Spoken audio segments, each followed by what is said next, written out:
आजिर दैनंदिन जीवन में घटुथिबा साइबर अपराध मध्यरु ऑनलाइन होटल बुकिंग ठकई मध्य गोटी अपराध। घरे बसी आमे निज इच्छा मुताबिक होटल बुक करि पारुछि। वर्तमान समय रे ऑनलाइन होटल बुकिंग बहुत लोकप्रिय भाव में बढ़ी चली।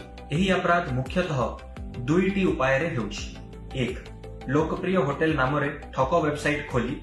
दुई, नामी दामी होटल रो ठक गूगल पेज खोली। साइबर ठक माने प्रमुख पर्यटन स्थल उपलब्ध थिबा समस्त होटल तालिका देई गुटे फेक वेबसाइट प्रस्तुत करिथांती। विभिन्न होटल रो फोटो गुडी को व्यवहार करिथांती। कस्टमर माने जेतेबेले रूम पाई फोन किंबा मेल करंती, ठक से मानकर तुरंत से मानको बुकिंग कंफर्म करी रूम अलर्ट कर दियंती और तुरंत अकाउंट किंबा यूपीआई माध्यम रे टंका जमा करिवा पई कहंती।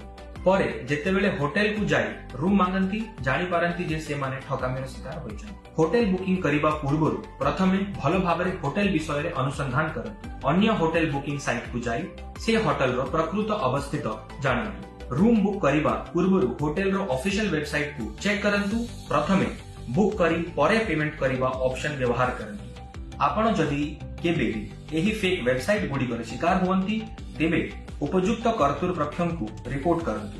निकटस्थ थाना रे जाई मामला पंजीकरण करंतु। एपरी परिस्थिति रे पुलिस हेल्पलाइन नंबर 1930 डायल करी पुलिस रो सहायता नै पारिबे किंबा cybercrime.gov.in रे अपन माने अभियोग दाखल करि पारिबे।